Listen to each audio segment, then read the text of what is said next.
Amado Dios, te damos gracias, Señor, por la oportunidad que nos das de poder estar aquí reunidos.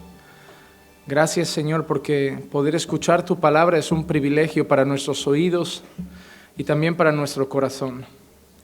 Sabemos, Señor, que los temas que estamos tratando son difíciles, por eso queremos ir despacio, para que sea tu palabra la que nos vaya abriendo, Señor, los ojos, iluminando el corazón poco a poco.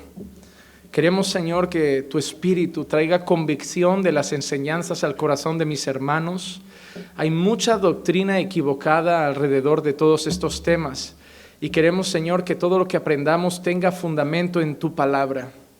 Queremos enseñar, Señor, con la Escritura, con tu revelación. No queremos interpretaciones nuestras propias, personales. Queremos, Señor, que tu palabra se abra y queremos que tu palabra se explique sola. Y yo sé, Señor, que tú nos revelaste una palabra que no pudiéramos entender, que si la leemos con cuidado, atención y bajo tu dirección, tú mismo, Señor, nos la enseñas. Y es lo que yo te pido para esta tarde, que nada quede sin comprensión y que todo lo que vayamos aprendiendo semana tras semana sea entendido, sea asimilado y que tenga, Señor, un impacto en nuestro corazón y sirva para nuestra vida diaria como creyentes. Que no pensemos, Señor, que estos temas son solo futuros, sino que sirvan para nuestro presente, para cómo miramos la vida, para cómo caminamos, para cómo tenemos nuestra esperanza en algo que en cualquier momento va a aparecer aquí, Señor, y es la venida de nuestro Señor Jesucristo. Prepara nuestros corazones a tu palabra esta tarde y guíanos, Señor, a tu verdad. Te lo pido en el nombre de Jesús. Amén, amén y amén. Podemos tomar asiento.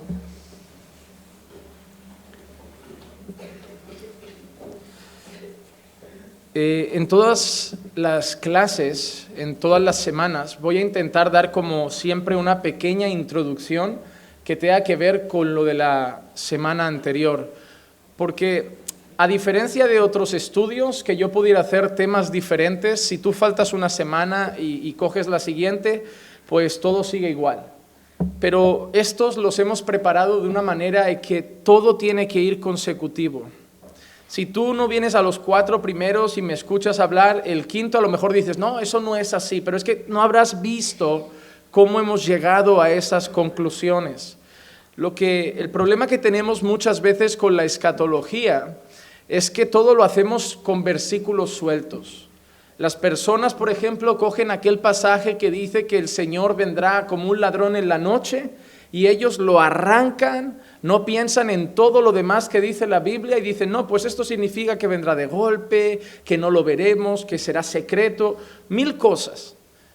La Biblia no es un libro que Dios nos haya dado fragmentado, es una revelación constante, es una revelación continua.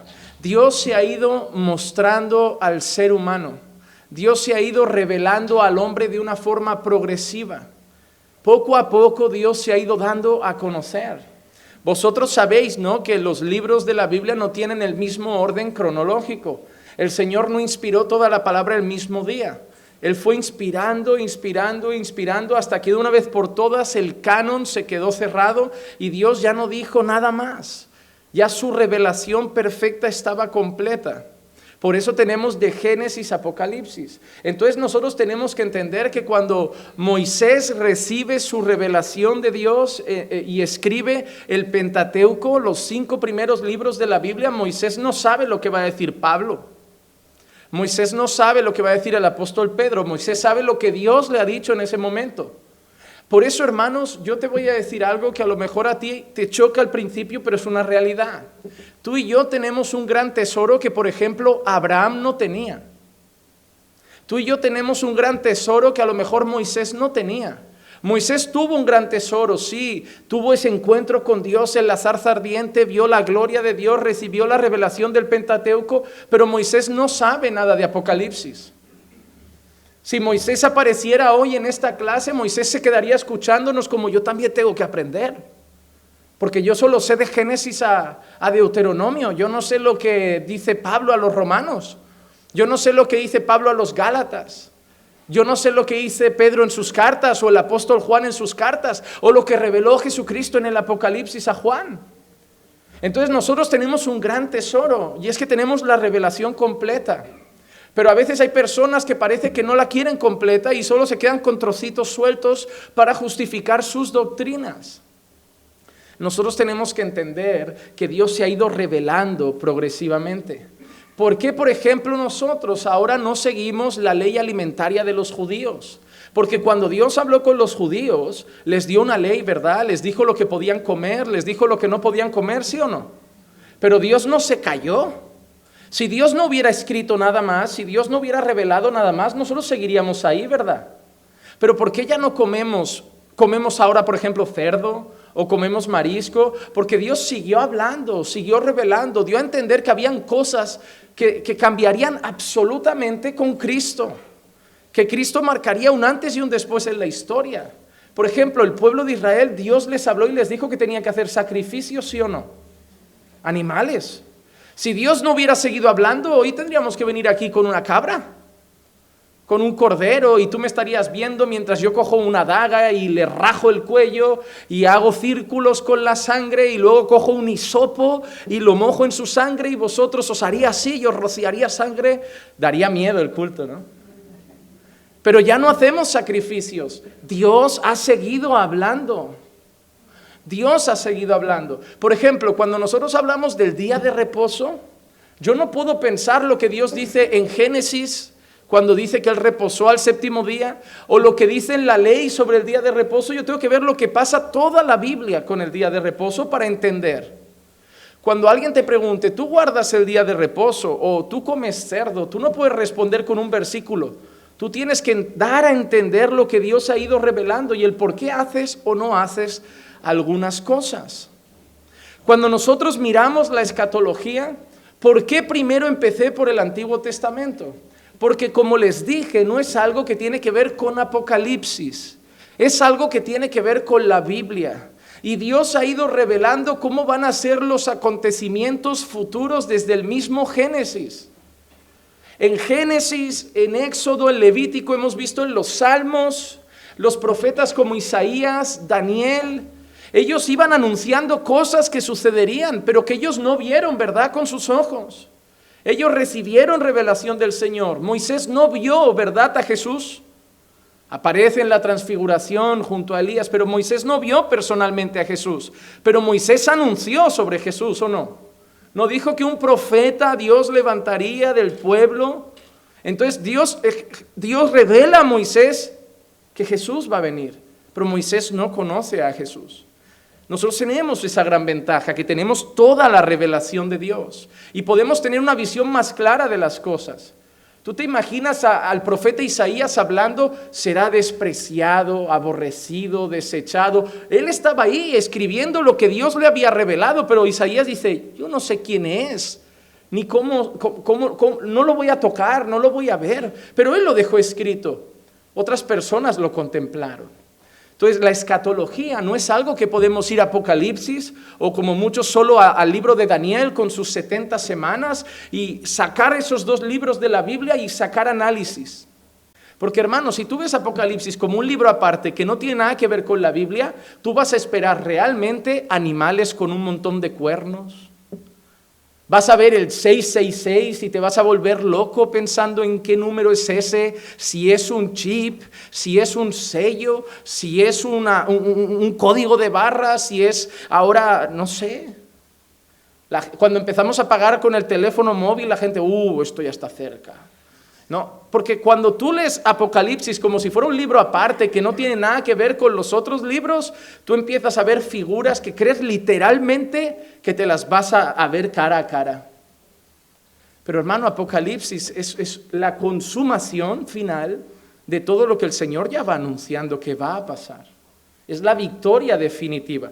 Entonces, ¿por qué estamos yendo de Antiguo Testamento, Nuevo Testamento? ¿Por qué estamos haciendo una introducción tan grande? Para que cuando entren las cosas que realmente a muchos le dan más morbo que interés, porque la gente con el tema futuro tiene más morbo que interés, tiene más ganas de saber lo de las 70 semanas, quién es el anticristo, que en el fondo entender la palabra.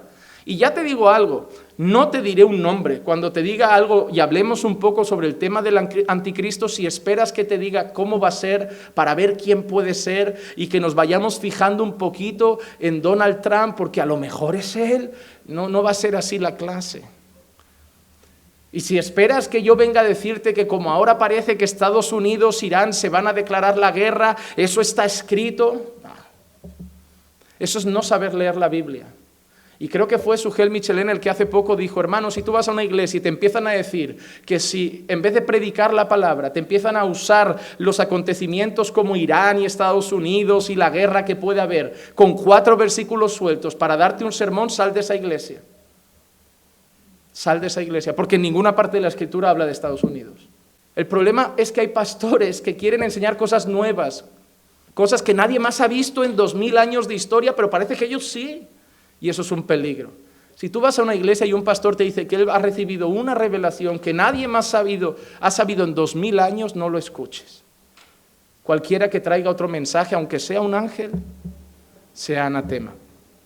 Entonces, hermanos, a modo de introducción, nosotros estábamos viendo cómo el Antiguo Testamento tenía un foco principal. Todas las promesas, todas las profecías, todos los anuncios que había en el Antiguo Testamento se centraban principalmente en la llegada del Redentor. Toda la Biblia giraba en torno a eso. Y yo quiero usar 2 textos del Nuevo Testamento que muestran claramente que la gente que vivía en entonces y había recibido la ley y conocía los profetas, vivían con esa esperanza. Lucas 2:25, por ejemplo, dice: y había en Jerusalén un hombre que se llamaba Simeón, y este hombre justo y piadoso esperaba la consolación de Israel, y el Espíritu Santo estaba sobre él. ¿Qué hacía este hombre? ¿Qué hacía Simeón? Un hombre justo, un hombre piadoso. ¿Qué hacía? Esperaba la consolación de Israel. ¿Saben qué representa esto? Esperaba la consolación de Israel. Israel estaba en un tiempo bajo dominio romano. Israel estaba bajo el yugo de Roma. Y había sido anunciado que llegaría un Mesías, un Redentor. Y ellos, el pueblo judío, vivían bajo esa esperanza. Esa iba a ser la consolación para Israel, la llegada de ese Redentor, de ese Mesías. Pero ¿por qué no cuadraron muchas cosas? Muchas personas esperaban un gran guerrero como David, que vencería a un gigante, que podía ser Roma, y que los libraría de ese yugo. Por eso las cosas chocaban cuando Jesús decía, dad a César lo que es de César, y dad a Dios lo que es de Dios. O chocaba todavía más cuando Jesús curaba incluso al trabajador, a un centurión, o a la hija de un romano. Cuando Jesús hacía milagros que parecía que iban a favor de los enemigos del pueblo judío. O cuando Jesús rescataba a un publicano, que era como un estafador, un ladrón para el pueblo, que servía a Roma cobrando impuestos del pueblo judío. Pero ellos tenían una esperanza, el Redentor iba a llegar. Y ese hombre, Simeón, tenía esa esperanza, la consolación de Israel, y el Espíritu Santo estaba sobre él. Un poquito más adelante, en los versículos 36 al 38 dice, y había una profetisa, Ana, hija de Fanuel, de la tribu de Aser. Ella era de edad muy avanzada y había vivido con su marido 7 años después de su matrimonio. Y después de viuda hasta los 84 años. Nunca se alejaba del templo, sirviendo noche y día con ayunos y oraciones. Y llegando ella en ese preciso momento, daba gracias a Dios y hablaba de él a todos los que esperaban la redención de Jerusalén. No solo Simeón esperaba la consolación de Jerusalén, Ana estaba ahí, una señora que había escuchado la ley, que conocía al Señor y piadosa. ¿Ven que dice que estaba haciendo oraciones y ayunos noche y día en el templo? Una mujer de Dios. Y ella hablaba a la gente ¿de qué? A todos los que esperaban la redención de Jerusalén. ¿Cuál era la alegría de Ana? ¿Cuál era la alegría de Simeón? Que habían visto en pañales aquel Redentor. Qué alegría para unas personas como Ana, ¿verdad? 84 años, una mujer que estaba en el templo orando, ayunando. ¿Cuál era el mayor deseo del corazón de esa viejita? Que un día llegara el Consolador, la redención esperada para Israel, aquel que era tan esperado, el Mesías. Y qué alegría debe ser para aquella mujer, ¿verdad? Contemplarlo con sus propios ojos, aquel que tan anunciado había sido. Entonces, hermanos, vemos como el Antiguo Testamento era anticipatorio de cosas que habían de venir. Pero de la misma manera, hoy trataremos más el Nuevo Testamento entre esta semana y la que viene, porque la clase de hoy se me iba a hacer muy larga y he decidido dividirla en 2 sesiones. La de hoy le he titulado Los últimos días o los tiempos finales, y la de la semana que viene se llamará El día final. Y parece un título igual, pero cuando nosotros estemos este martes y el que viene escuchando, se darán cuenta que es muy distinto. Recuerden, hoy empezaremos a hablar de los tiempos finales o los días finales, y la semana que viene hablaremos del último día. Son cosas distintas. Pero lo que sí vemos también es que de la misma manera que el Antiguo Testamento era anticipatorio de cosas que habían de venir, el Nuevo Testamento también. Como dijimos la semana pasada, muchas cosas ya han sido cumplidas, ¿verdad? ¿Recuerdan las cosas que dijimos, las 7 cosas que se habían anunciado más importantes, como la venida del Espíritu Santo, como la llegada del nacimiento del Mesías? Habían cosas que habían sido anunciadas y que en el Nuevo Testamento ya se estaban viviendo. Pero de la misma manera habían cosas que todavía estaban por llegar. Nosotros lo que sí vemos es que la gente en el Antiguo Testamento estaba viviendo unas cosas, pero anunciaba cosas más grandes que vivirían en otra etapa.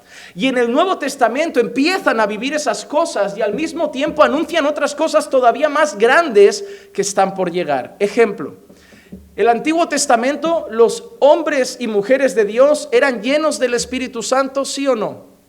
No. En el Antiguo Testamento habían personas, algunas personas seleccionadas por Dios por alguna función o alguna misión, a las cuales Dios revestía con el Espíritu Santo. Y escucharás frases como la que hemos leído de Simeón: y el Espíritu Santo estaba sobre él. Y esa expresión aparece más de una vez. Y no dice en él, dice sobre él. El Espíritu Santo no había sido derramado. Pero recuerdan que, por ejemplo, el profeta Joel dice: en los últimos días derramaré mi espíritu sobre toda carne. Y ahora, ¿qué pasa? Todos los creyentes tenemos al Espíritu Santo. Eso es una gran alegría, ¿o no, hermano? Los hombres de Dios en el Antiguo Testamento sabían que un día el Señor mandaría su Espíritu sobre toda carne, pero nosotros tenemos al Espíritu Santo. Miren qué glorioso. Ellos vivieron cosas grandes, pero anunciaron cosas mucho mayores. Ser llenos del Espíritu de Dios. Nosotros estamos viviendo una era mucho mejor. Ya no la era en la que el Espíritu Santo estaba sobre algunos. Nosotros vivimos en la era donde el Espíritu Santo está en todos los creyentes. Pero no es la mejor era. El Nuevo Testamento, a pesar de estar viviendo una mejor época, anuncia otra mucho más gloriosa. Esa eternidad que nos espera con Cristo. Otro ejemplo, el Antiguo Testamento tenía sus profetas, ¿verdad? Tenía sus líderes. Pero ellos anunciaban que habría uno mucho más grande que vendría, ¿sí o no? Nosotros vivimos en esa era mucho mejor, donde el Hijo anunciado, el Hijo de Dios, el Redentor, ya vino. Pero al mismo tiempo nosotros anunciamos una era mucho más grande, porque ese Hijo también se fue. Y nosotros anunciamos la era perfecta, en la que Él vuelva definitivamente y estemos con Él por toda la eternidad. El Antiguo Testamento vivía cosas grandes, pero anunciaba cosas mayores. Y nosotros ahora vivimos esas cosas mayores que anunciaban y al mismo tiempo seguimos anunciando que todavía tienen cosas mejores que venir. ¿Ven que es una revelación progresiva? Que Dios ha ido haciendo cosas poco a poco y que desde el principio dijo: mandaré mi espíritu, ahí el espíritu llega y entonces tenemos algo más grande todavía, que es esa eternidad gloriosa. O como vendrá un profeta, vendrá el Redentor, vendrá el Mesías, ahí Él llega, pero muere, resucita al tercer día, asciende en gloria, pero empezamos a anunciar, así como lo habéis visto, volverá por segunda vez y reinaremos con Él. Y estaremos eternamente con Él. La Biblia se va revelando progresivamente. El antiguo pacto muestra cosas gloriosas que pasarían en el nuevo, y el nuevo muestra cosas gloriosas que todavía tienen que pasar. Pero hay una cosa que sí que es cierta. Toda la Biblia para mí, y creo que para cualquier teólogo y creyente que sepa leer, toda la Biblia tiene dos ejes principales y dos pilares que marcarán la historia: la venida de Cristo y la segunda venida de Cristo. El Antiguo Testamento era muy bonito, pero algo que marcaría la historia era la llegada del Redentor.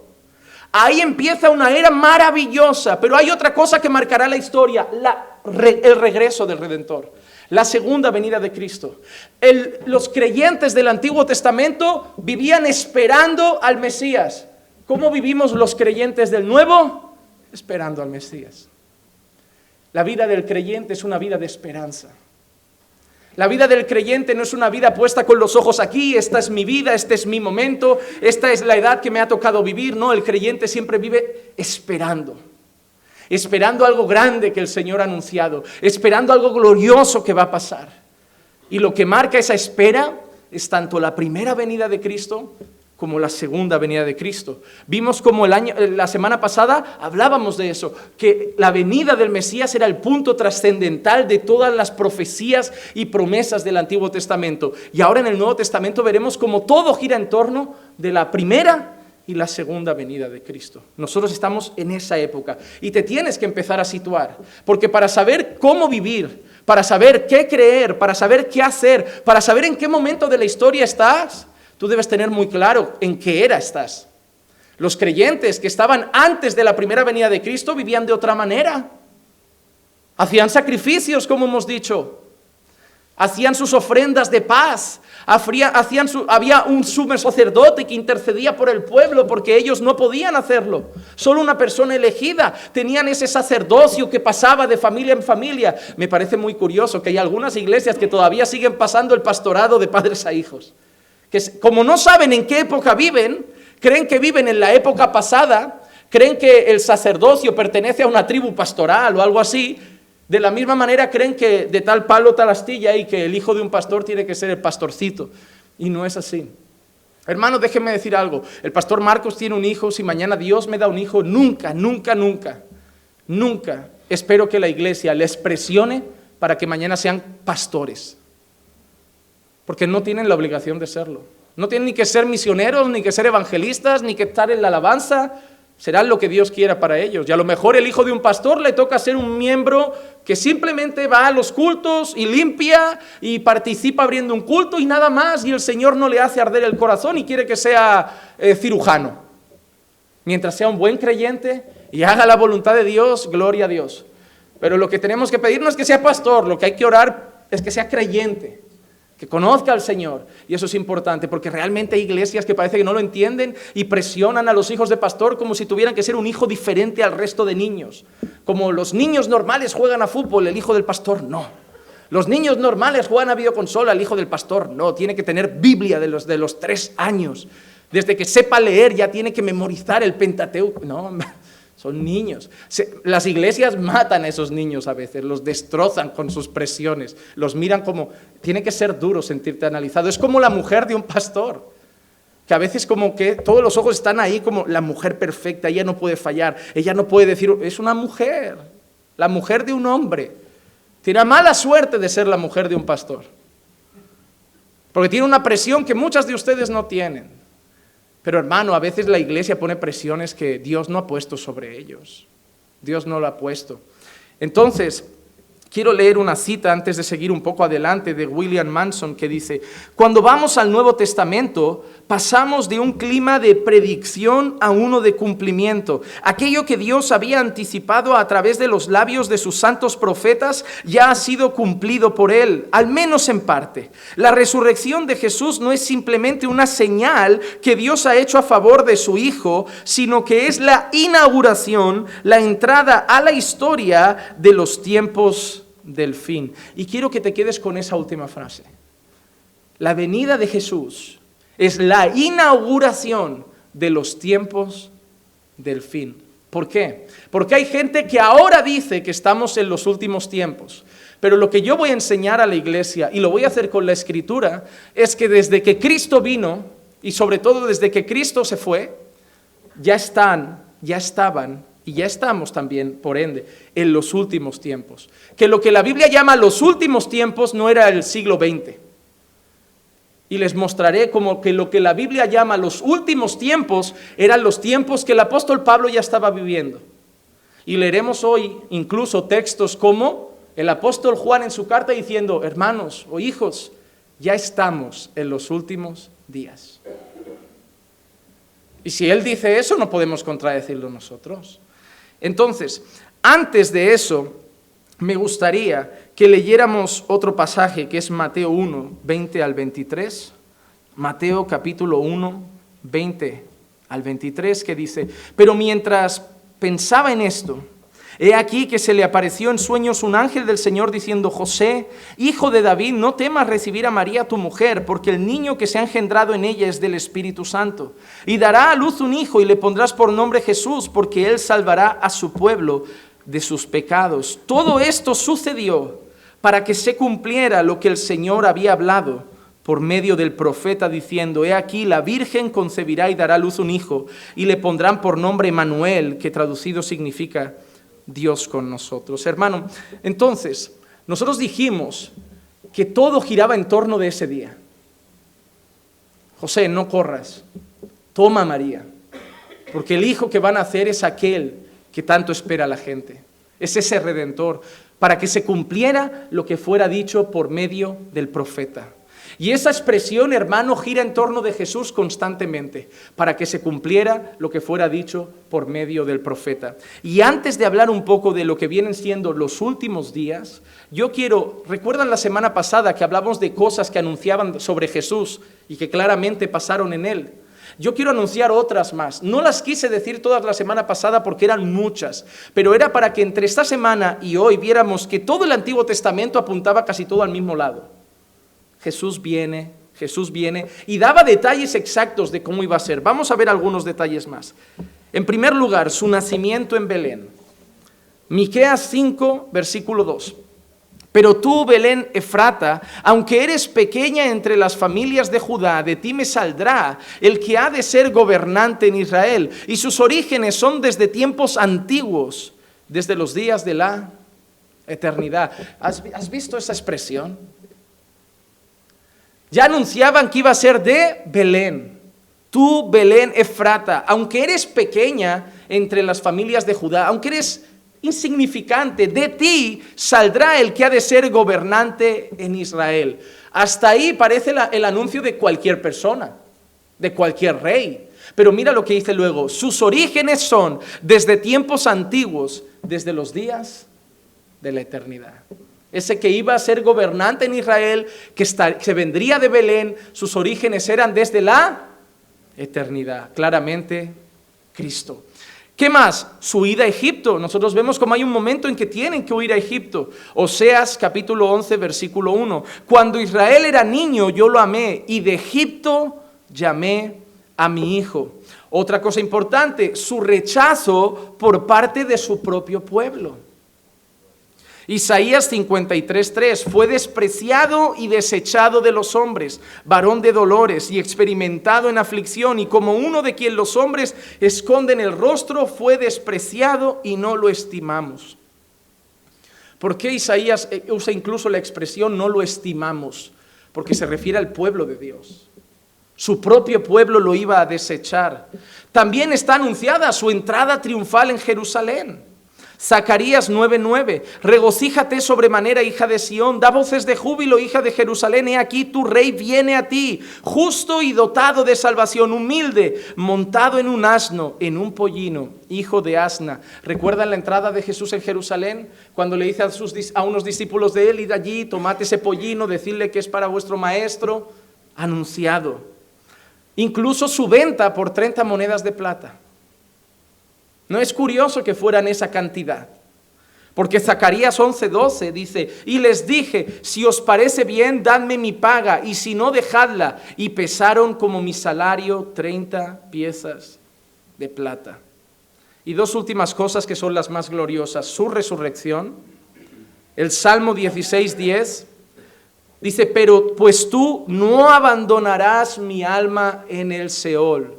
Tú no abandonarás mi alma en el Seol, ni permitirás a tu santo ver corrupción. Ese salmo decía que de esa persona de la que se hablaba no vería muerte en sí.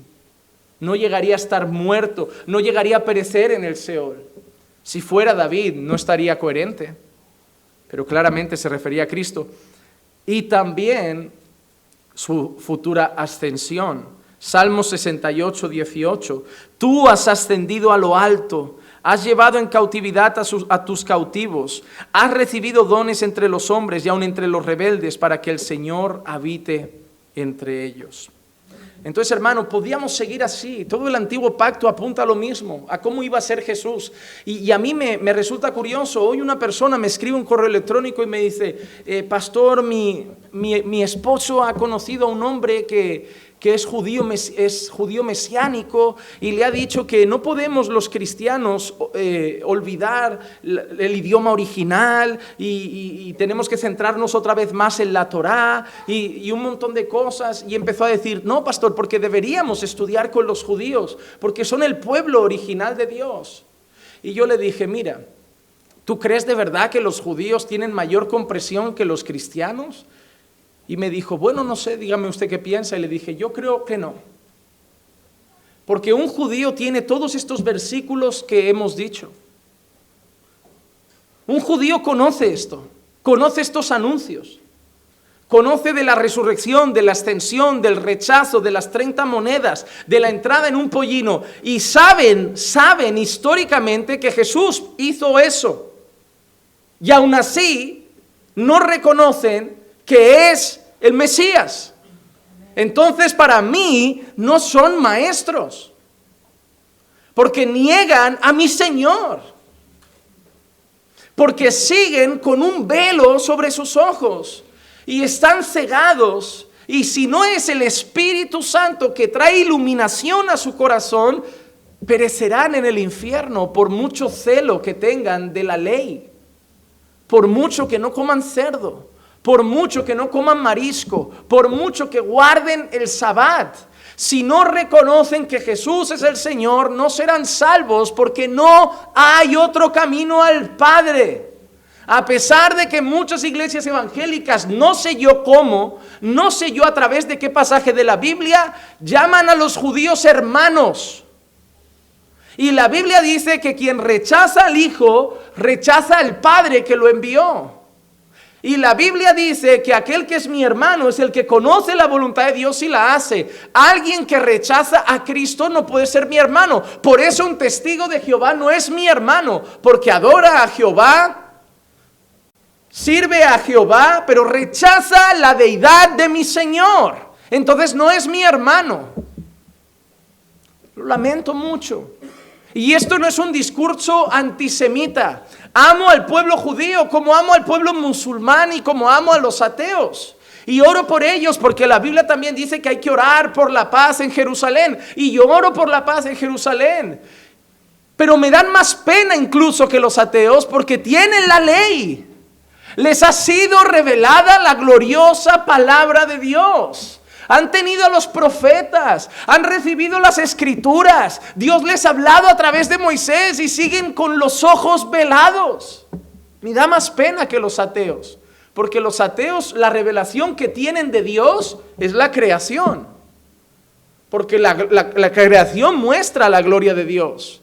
Y aún así no lo adoran como tal. Pueden leer Romanos, pueden leer Salmos. Pero los judíos no tienen solo la creación, tienen la palabra. Y aún así rechazan a Jesús. No, hermano, amo a los judíos. Pero si no reconocen a Jesús como su Señor y Salvador, no son salvos. Porque solo hay un medio de salvación, por gracia mediante la fe en Jesucristo. No hay otro. Entonces todo apuntaba a Jesús. Y entonces Jesús aparece. Ahora llego a lo de los tiempos finales. Va a ser casi al final, pero yo quiero que lo entendamos bien, porque todo parte de Jesús. Entonces Jesús aparece. Y hay dos palabras, no sé si estas las escribí en la pantalla o no, sí que las he escrito. Y no las voy a pronunciar porque griego y hebreo son dos cosas que por temas de seminario estudié escrito, pero no verbal. Y si yo me pongo, voy a citar algunas cosas en griego, y si me pongo a pronunciarlas, número 1, va a ser cómico, y número 2, lo haré mal. Porque yo creo que eso se pronuncia apax y efapax. Pero mañana va a venir Asterix y Obelix o quien sea y me va a decir que no es así. Si se levantara Platón me diría que lo estoy diciendo mal. Lo que sí que quiero que entendamos ahora es que Jesús apareció, ¿verdad? El Redentor llega y el Redentor hace una obra, ¿sí o no? Lleva a cabo una misión. Jesús no vino por casualidad, ¿lo entendemos? Jesús vino con una misión. ¿Y por qué es importante esto de una misión hecha por Jesús? ¿Por qué estas dos palabras? Y ahora leeremos algunos textos donde aparece la palabra apax en griego, que representa una sola vez, y la palabra efapax, que representa una vez y para siempre. Porque la misión que vino a cumplir Jesús, la obra que vino a hacer Jesús, no es una obra que se quedaría a medias. Jesús vino a cumplir una obra que cambiaría la historia, porque era una obra completa. ¿Recuerdan cuando Jesús grita, tetelestai, consumado es?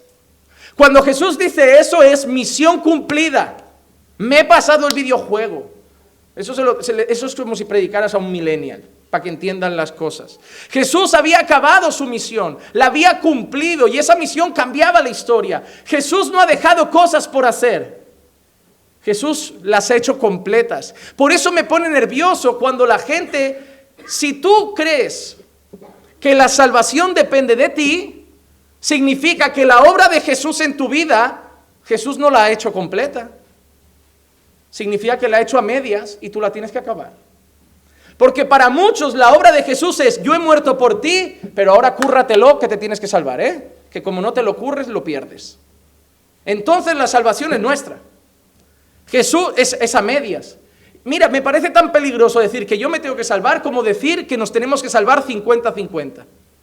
No, Jesús ha hecho su parte, ahora yo tengo que hacer la mía. ¿Cómo? Entonces no es mi salvador, es mi medio salvador. Pero Jesús vino a hacer una obra completa. Yo no le digo a la gente, Jesús me ha medio salvado. Yo no le digo a la gente, Jesús me ha medio perdonado los pecados. Yo no le digo a la gente, Jesús me ha medio llevado al Padre. No, yo veo un montón de versículos que dice que Jesús me ha salvado. Yo veo muchos textos que me enseñan que Jesús ha perdonado todos mis pecados. Y todos representa pasado, presente y futuro. Yo veo textos que dicen que yo he sido llevado de las tinieblas a la luz. No que estoy siendo llevado, que yo he pasado de aquí a aquí. Yo veo textos que dicen que el que empezó la buena obra la va a perfeccionar hasta que Él venga. No que yo la tengo que perfeccionar. Que Él la ha empezado y Él la va a consumar, que la obra es de Él y no mía. ¿Por qué te digo esto? Porque si yo me tengo que hacer una parte, cuando yo llegue al cielo, el 50% de la gloria se la lleva Dios y el 50% de la gloria se la lleva mi esfuerzo. Pero cuando lleguemos al cielo, solo diremos, gloria al Cordero de Dios. Solo a Él la gloria. Porque sabremos que si hubiera sido por nosotros, no estaríamos allí. Sabríamos que si hubiera sido por nuestro esfuerzo, lo habríamos perdido. Me gusta mucho la frase de un buen hombre que dice, si la salvación dependiera de mí, la perdería todos los días. Porque ser salvo por mi propia justicia significaría ser perfecto. Porque quien incumple un mandamiento, ya sea de pensamiento o de hecho, los incumple todos. Y hermano, vivir con ese estrés de no incumplir ninguno, ¿quién los hace? ¿Quién los cumple 100% todos? ¿Quién no tiene una subida de tono? ¿Quién no ha cometido un mal día, una pequeña mentira? ¿Qué es mentira ante los ojos de Dios? ¿Quién no ha tenido una mala mirada? ¿Quién no ha deseado algo que no podía desear? ¿A quién no se le ha levantado en un instante, un segundo aunque sea, codicia por algo que no era suyo, un dinero, una vida rica, algo de un hermano? Y sí nos arrepentimos, y sí luchamos, y esa es la prueba que somos salvos, que volvemos humillados a sus pies y sabemos que no le agrada y le decimos, quita eso de mi corazón, santifícame más. Pero no tengo miedo de que haber pensado eso me quite mi salvación, porque es por gracia, mediante la fe en Cristo, no por obras, para que nadie se gloríe. Jesús hizo una obra una vez y para siempre. Y para los que dicen que enseñar eso hace que la gente viva pecando, no. Porque también dice la Escritura que aquel que está en Cristo es una nueva criatura. Que las cosas viejas pasaron y todas son hechas nuevas. No se están haciendo nuevas, ya son hechas nuevas. Somos alguien nuevo en un solo día, en un instante, en un segundo. En el momento que depositamos nuestra fe en Jesucristo, nacemos de nuevo. No estamos naciendo de nuevo. Jesús hizo una obra una vez y para siempre. Mira, y yo puedo darte argumentos y tú dirás, bueno, tu palabra es tu palabra. Vamos a la de Él. Vamos a la palabra de Dios. Primera de Pedro 3:18. Porque también Cristo murió por los pecados una sola vez, el justo por los injustos, para llevarnos a Dios, muerto en la carne pero vivificado en el Espíritu. Murió por nuestros pecados una sola vez. Hebreos 9:12.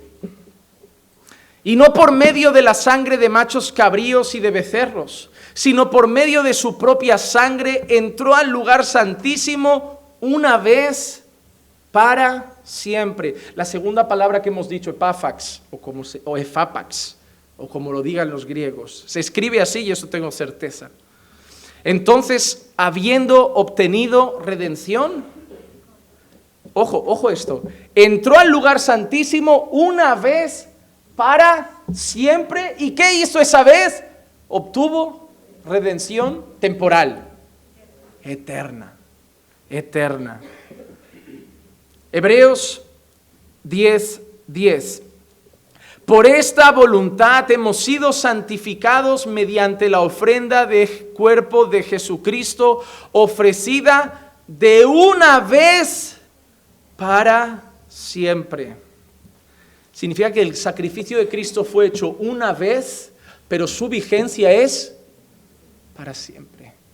Hebreos 10:12. Pero Él, habiendo ofrecido un solo sacrificio por los pecados para siempre, se sentó a la diestra de Dios. Lo que nosotros vemos aquí, que los que nos enseñan estos pasajes, es que la obra de Cristo es completa y la obra de Cristo es definitiva. El Redentor había llegado, había cumplido una misión que cambiaba totalmente la historia.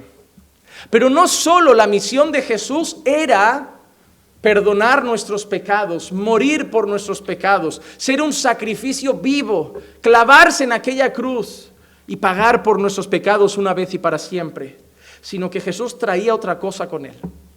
Una cosa que le gusta mucho mencionar a los testigos de Jehová. Cuando tú te encuentras un testigo de Jehová, no te dice te voy a hablar de Jesús. No te dice te voy a hablar de Dios. A lo que más dicen y lo que más les gusta hablar es del reino de Dios. Del reino de Dios. Y en parte no les discuto. Porque Jesús no vino solo a consumar una obra salvífica. Jesús no vino solo a consumar una obra redentora, sino que Jesús también vino a traer una cosa. Vino a traernos el reino de Dios. ¿Recuerdan también la clase de la semana pasada que se anunciaba el reino de Dios? Pues nosotros estamos viviendo en unas etapas intermedias, a la que muchas veces en teología se le conoce como el ya, pero todavía no. Nosotros ya estamos viviendo el reino de Dios, pero al mismo tiempo estamos esperando la consumación de ese reino. Jesús ya reina, ¿sí o no? Reina sobre todo principado, sobre toda potestad, pero aún así estamos esperando la consumación final de ese reino. Pero la llegada de Jesús ya trajo el reino. La gente que dice, yo estoy esperando el reino de Dios, no sabe, no se expresa bien. La gente que dice, estoy esperando que llegue el reino de Dios, no se expresa bien, y lo vamos a ver en la palabra para que lo entiendan mejor. Mira lo que dijo, por ejemplo, Marcos 1:15. O primero Mateo 3:2. Mateo 3:2. No era Jesús, Arrepentíos porque el reino de los cielos se ha acercado. ¿No dijo el reino de los cielos viene? Estoy esperando llegar al reino de los cielos. Hermanos, arrepentíos para que un día lleguéis al reino de los cielos. ¿Cuál es la frase? No, y hermano, a veces leemos la Biblia rápido y eso hace que entendamos cosas mal. La Biblia no es un libro para leer en el bus, rápido, en el metro, escuchando música. Hermano, nunca leas la Biblia distraído, nunca leas la Biblia con la tele puesta, nunca leas la Biblia con jaleo en casa alrededor. Te digo más, y te lo digo porque te amo, no leas la Biblia como cualquier otro libro solo por decir la he leído hoy. Es mejor leer la Biblia 15 minutos a solas, tranquilo y en silencio, pero tú y ella y nada más, que decir la he leído 1 hora, pero el niño tenía la tele, había jaleo, o venía, o estaba... No, hermano, porque no la vas a meditar, no la vas a entender, no la vas a escudriñar, la vas a leer. Y luego llegas a estos textos que muchos ya sabéis y os pasa lo que muchos me habéis dicho que os pasa, que cuando yo predico me viene gente y me dice, pastor, yo ya había leído esto, pero no lo había visto así. Y yo les digo a todos, pues yo no soy un catedrático, simplemente lo desmenuzo un poco, palabra por palabra, despacito, porque la Biblia no se lee, la Biblia se tiene que meditar. Se tiene que escudriñar. La Biblia es como, hermano, no sé si a ti te ha pasado, cuando vas a un menú de un bar, si tú eres como yo que te gusta el helado, te comes tu primer plato rápido, te comes tu segundo plato rápido, pero cuando llega el postre, pides tu café solo, dame un café solo y un helado de chocolate. Y eso te dura más el helado y el café que el primero, el segundo, el pan y todo lo que has hecho antes. Una cucharadita, lames la cuchara, lames el bote. El café es así de pequeñito, pero te mojan los labios, haces gárgaras. Porque cuando algo te gusta, haces que dure, lo disfrutas. Esto no es una novela. Este libro no es ciencia ficción. No son las historias de Tolkien, no son las historias de Harry Potter, es palabra de Dios, hermano. Esto hay que dedicarle tiempo, hay que degustarlo. Y este libro es sabroso, es delicioso, transforma corazones, da vida. Y cuando lo leas como se tiene que leer, tú solo en tu casa, sin necesidad de ningún pastor Juan Manuel, ni ningún teólogo de la tele, tú estarás leyendo y dirás, wow, es maravilloso. Pero mira que dijo él no dijo el reino de los cielos va a venir. Juan Bautista también anunciaba que el reino de los cielos se ha acercado. Marcos 1:15 dice, y diciendo, el tiempo se ha cumplido. ¿Qué tiempo? La llegada del Mesías. Y el reino de Dios se ha acercado. Arrepentíos y creed en el Evangelio. Mira lo que dice Juan. ¿Por qué se tienen que arrepentir y creer? ¿Por qué lo dice como con urgencia? Porque ya ha llegado el momento. El reino de Dios ha venido. ¿Y por qué había venido el reino de Dios? ¿Por qué se había acercado el reino de Dios? Porque el rey estaba ahí. Porque el redentor no solo era redentor, Mesías, era rey. Y cuando llega un rey, hay un reino. Y no solo lo dijo Juan Bautista, Jesús a los fariseos, miren qué les dice en Mateo 12:28. Pero si yo expulso los demonios por el Espíritu de Dios, entonces el reino de Dios ha llegado a vosotros.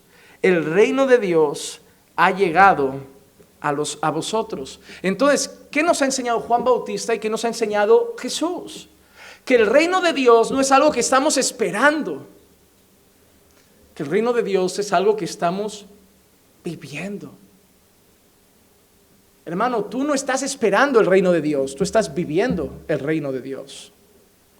Nosotros somos parte del reino de Dios, porque el reino de Dios ha llegado a vosotros. Cuando Jesús llega, el reino de Dios llega con Jesús. Entonces, lo que el Antiguo Testamento también anunciaba, que era la llegada del reino de Dios, con la llegada de Jesús no solo llega la redención, sino la manifestación del reino de Dios. Y digo y repito, este reino de Dios, además tenemos otros anuncios que nos enseñan que ese reino se tiene que consumar. Por eso digo, y dedicaré una clase solo a eso, que estamos en la época intermedia que llamamos ya, pero todavía no. Ya tenemos cosas, pero todavía no las estamos viviendo completas. Ya estamos degustando, pero todavía no las estamos viendo enteras. Es decir, ya tengo la salvación, pero todavía no tengo esa eterna, gloriosa salvación sin pecado y maravillosa que tendré. Ya veo el reino de Dios, ya estoy viviendo el reino de Dios, pero todavía no veo ese reino en el que Cristo estará como Rey eternamente con nosotros. Es decir, ¿entienden eso? Ya estamos viviendo cosas, ya estamos degustando cosas, ya estamos probando bendiciones, promesas maravillosas, pero que todavía no se han consumado por completo. Entonces llega el Mesías. Sé que estoy yendo despacio, hermano, pero es que si no, este tema es delicado y se me van a perder por el camino. Iré repitiéndome porque no quiero que ninguno se pierda. Llega el Mesías. Con el Mesías llega la redención. Y no solo eso, llega el reino de Dios. Y con el reino de Dios empieza una era.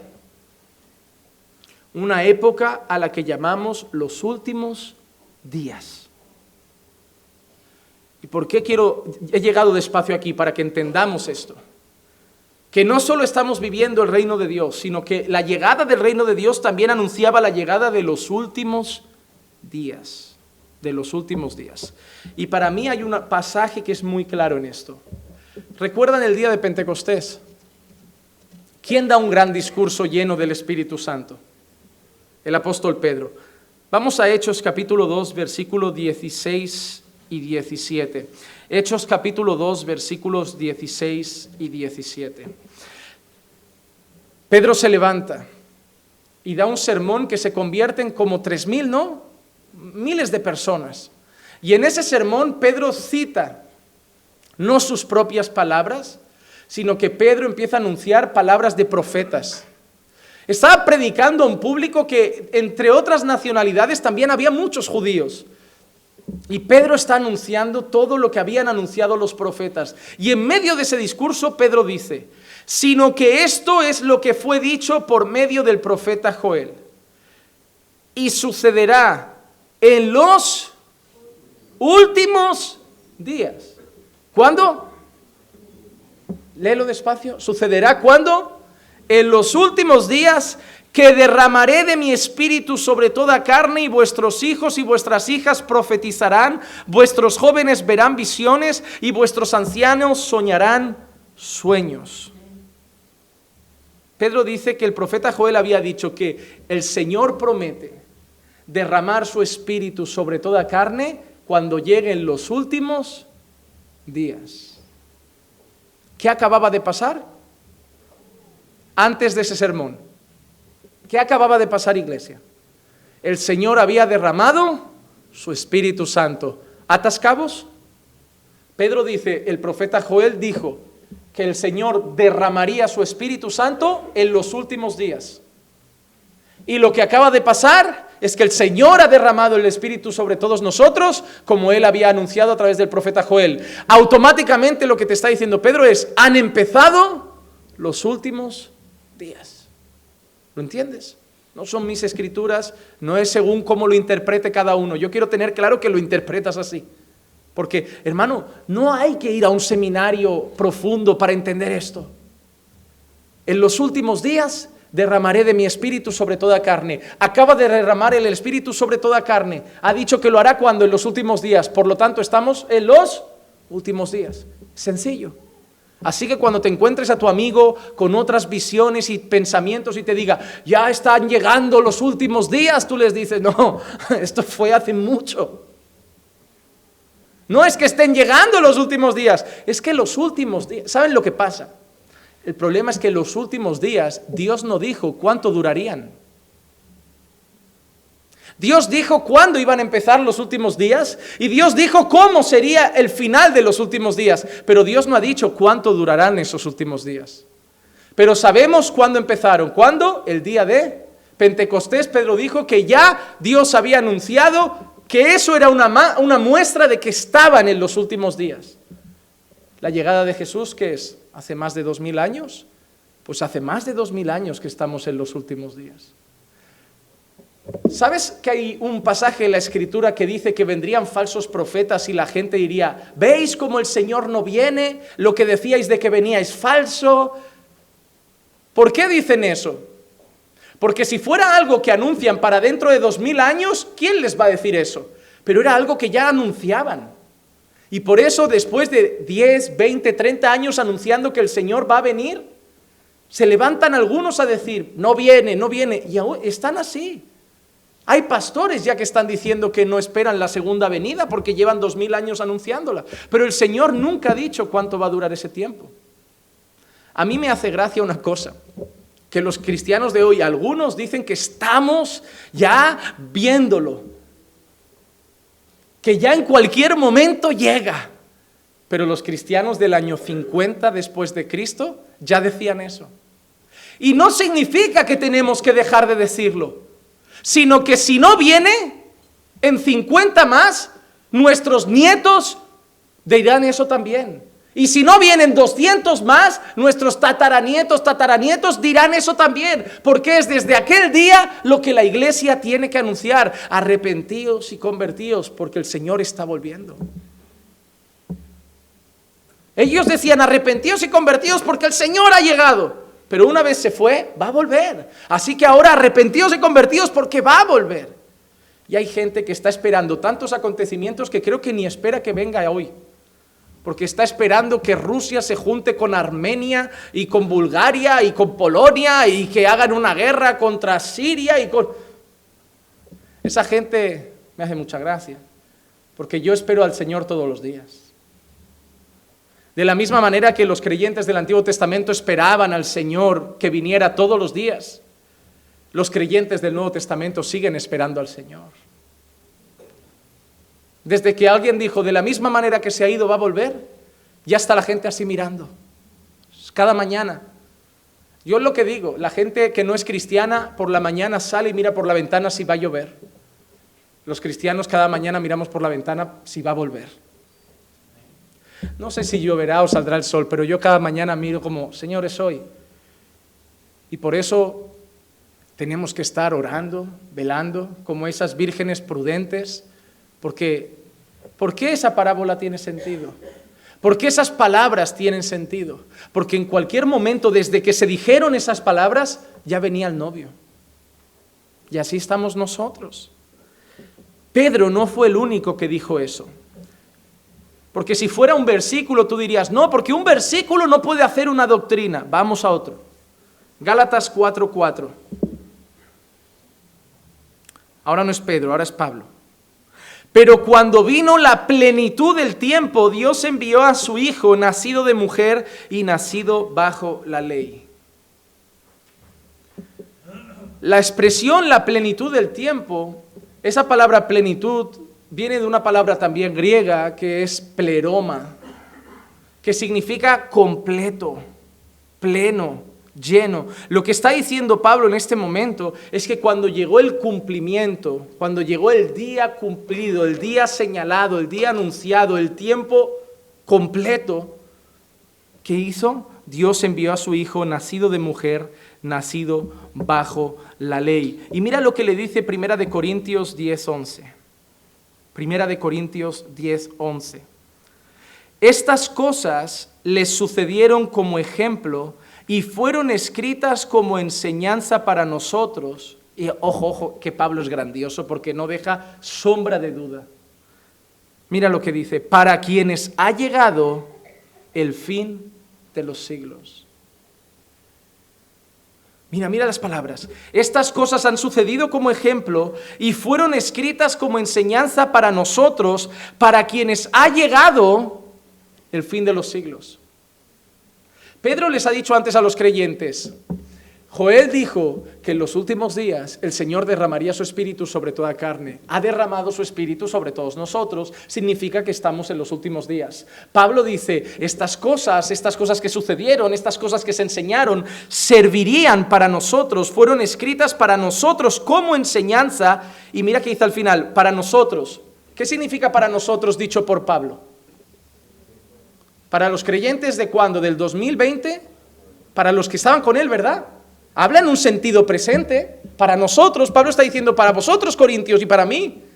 Para nosotros, ¿quiénes somos nosotros? Para los que ha llegado el fin de los siglos. Pablo también lo deja claro. Estamos en el fin de los siglos. Pedro usa las palabras de Joel y dice, estamos en los últimos días. No solo esto. Hebreos 9:26. De otra manera, le hubiera sido necesario sufrir muchas veces desde la fundación del mundo, pero ahora, una sola vez en la consumación de los siglos, se ha manifestado para destruir el pecado por el sacrificio de sí mismo. Había una época que se había consumado, la era final había empezado. Y yo quiero concluir con este texto que me parece que es el más claro de todos, que es 1 de Juan 2:18. Hijitos, es la última hora. Ya no es el fin de los siglos, como diciendo pueden quedar muchos siglos. Ya no es el fin de los tiempos, como diciendo puede quedar mucho tiempo. El apóstol Juan es más radical. Hijitos, es la última hora. Si a ti te dicen, es la última hora, ¿qué sensación te viene al corazón? ¿Qué te transmite? ¿Te transmite que va a tardar mucho? ¿Te transmite años, siglos? ¿O te transmite en cualquier momento? Mañana mismo. Juan dice, hijitos. Y la carta del apóstol Juan, ¿a quién va dirigida? ¿A quién un apóstol se puede dirigir como hijitos? A los creyentes. Es la última hora. Y así como oísteis que el anticristo viene, y por eso hablaré del anticristo despacito también, porque Juan les dice, es la última hora y el anticristo viene. También ahora han surgido muchos anticristos. Ay, que te voy a hacer ahora una pregunta que a lo mejor te va a dejar pensando y te vas a ir en 2 minutos a casa y pensando porque no te la voy a responder. A mí me dijo una vez un hermano, pastor, no me gusta cuando hace eso. Y le digo, ¿el qué? Que a veces deja estudios con una pregunta para rompernos la cabeza toda la semana. Y le digo, cambia de iglesia. A mí no hay nada que me guste más. Disfruto. Con caras de, con caras de, yo esto no espero al martes que viene, yo voy a Google esta noche, yo no duermo hoy sin... Porque ese es el corazón de un cristiano. Me gusta despertar eso en la gente. Me gusta que la gente sea realista y consciente de que lo que tiene en las manos es un tesoro profundo que todavía no conoce. Que tiene muchos tesoros dentro. Y esa cara de ¿cómo? ¿De qué? No, eso es lo que ha hecho de mí lo que soy hoy. Miren, yo soy muy preguntón. ¿Saben el típico alumno que cae mal y pesado? El típico creyente de que el pastor no quiere decir si él ha ido al estudio, ¿alguien tiene una pregunta? De eso que dices, ay, mira, queda media hora, voy a preguntar, ¿alguien tiene una duda? No, que está Juan Manuel. Y solo tenemos media hora. Yo soy ese tipo de persona. Pero ser así en todas las áreas de mi vida, me pasó con la economía, me pasó con todo lo que estudio, me pasa.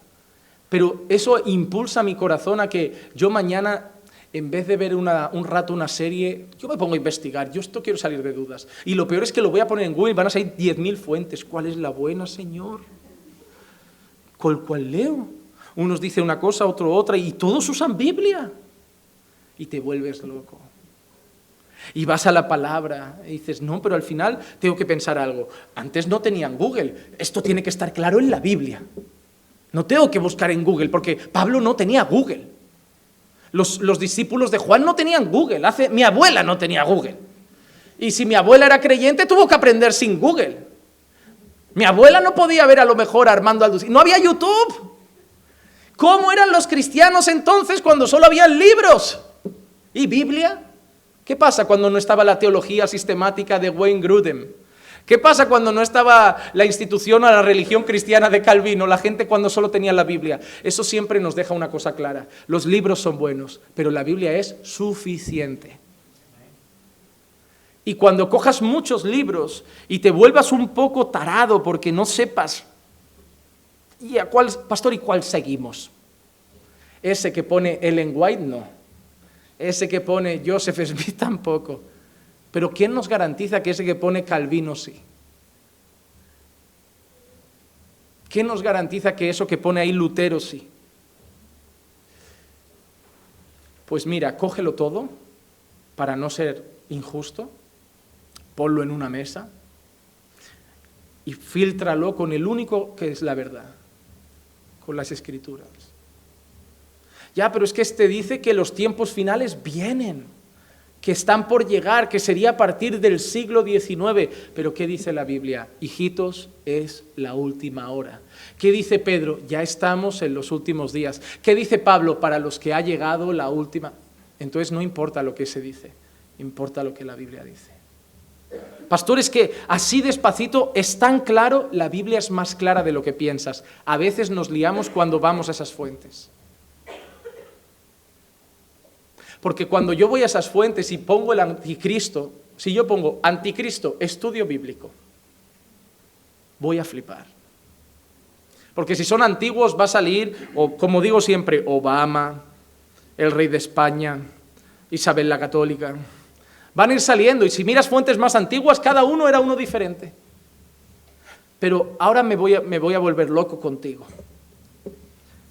Dice, el anticristo viene, ¿verdad? Ahí podemos pensar, vale, lo está anunciando, nosotros también esperamos que él venga, pero mira lo que dice ahora. También ahora, ¿y qué significa ahora en griego? Ahora. Ahora en griego es now en inglés. Que en ese momento, cuando Juan escribe a los creyentes de ese momento, dice, ya han surgido muchos anticristos. ¿Y sabes qué significa cuando algo acaba en ese? Plural. ¿Y sabes qué significa plural? Muchos. A ver si no va a ser uno. Y a ver si anticristo no es una persona. A ver si anticristo es una creencia. A ver si anticristo es todo aquel que dice algo, que a lo mejor Juan también lo explica. Porque todo aquel que niega que Jesús es el Cristo. Porque anticristo no es tan complejo. Anti, contra. Cristo, Cristo. Anticristo, contra Cristo. Lo vamos a dejar aquí. Porque yo también soy de los que se van tirando de la lengua y lo acabó dando hoy todo, pero no. Pero lo que sí que estamos dando hoy es la última hora. Hijitos, es la última hora. Y así como oísteis que el anticristo viene, también ahora han surgido muchos anticristos. Por eso sabemos que es la última hora. ¿Por qué sabían que era la última hora? Porque ya habían muchos. ¿Y por qué estamos esperando uno? Porque, hermanos, lo veremos en otra semana. Me gusta esto porque vas a querer venir el martes. Entonces termino con la conclusión de hoy. El creyente del Nuevo Testamento tiene una cosa clara: estamos viviendo los últimos tiempos. La escatología no es algo que esperamos para 2021. La escatología es algo que empieza en Génesis. Son las últimas cosas anunciadas por los profetas y en el Nuevo Testamento ya se hacen manifiestas. Con la llegada del Mesías, que resumo, hizo una obra de redención una vez y para siempre, completa y consumada. Y no solo trajo esa obra de redención, sino que trajo el inicio y la llegada del reino de los cielos, del reino de Dios. Y con esa llegada y manifestado por el derramamiento del Espíritu Santo, empieza una nueva era que se llama los últimos días, el último siglo, la última hora. Hermanos, termino con esta pregunta. ¿Estamos esperando los últimos tiempos o ya estamos en los últimos tiempos? Ya estamos. ¿Y desde cuándo estamos en los últimos tiempos? Desde que Jesús llegó a la tierra. Vamos a orar.